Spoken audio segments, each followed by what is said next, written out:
what makes a good salesperson from your from your perspective, since you've trained people and you've sold and you still continue to sell? Tell me a little bit about, how do you identify if someone is a good salesperson or not? What do they typically have that other people don't?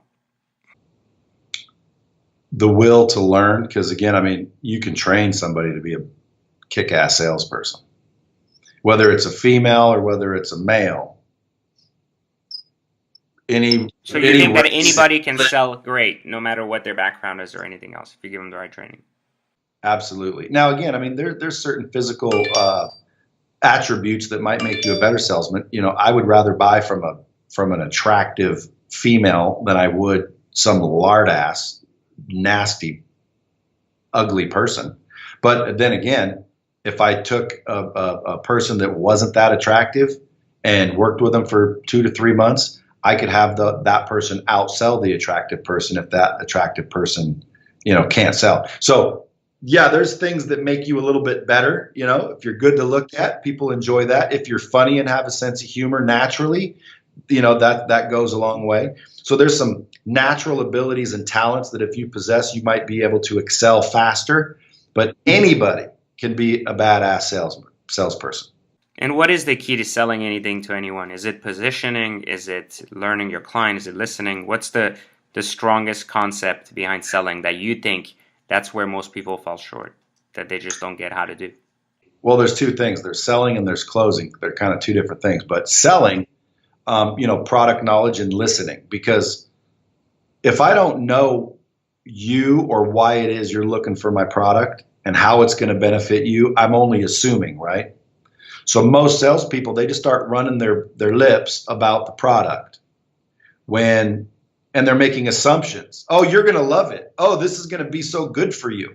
When in reality, a professional salesperson doesn't do a lot of talking to begin with. They do a lot of listening, and they're very good at asking questions. So if I were trying to sell you our platform, I would ask a lot of questions like, what do you like about the platform you have now? What deficiencies does what you have now, does the solution you have now have? How will you be using it? If the world was perfect, describe to me, your perfect scenario.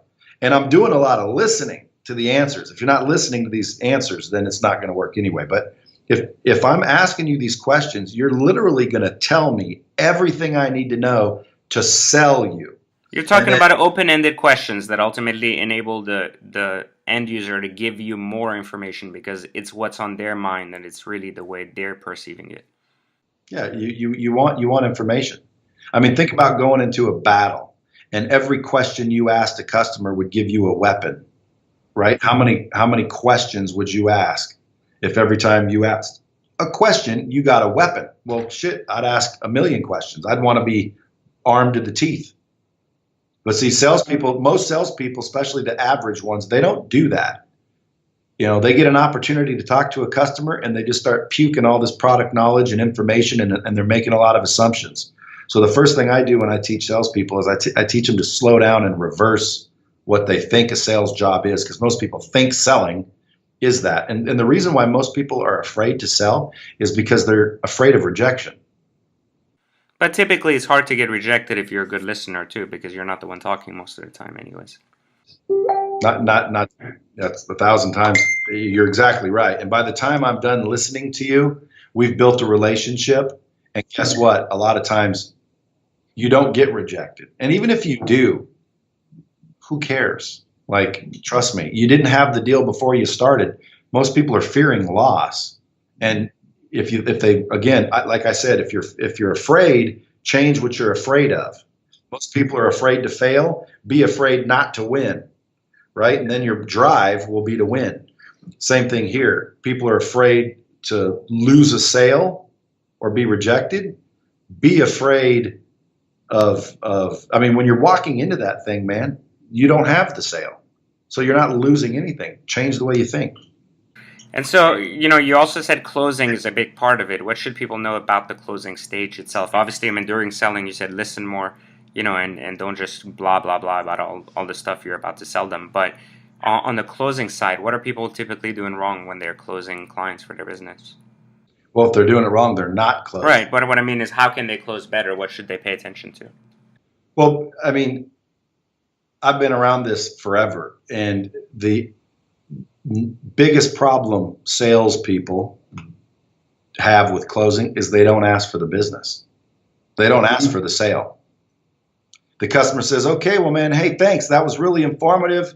My wife and I we're gonna do a little homework. And then the salesman, okay, well, listen, call me when you want.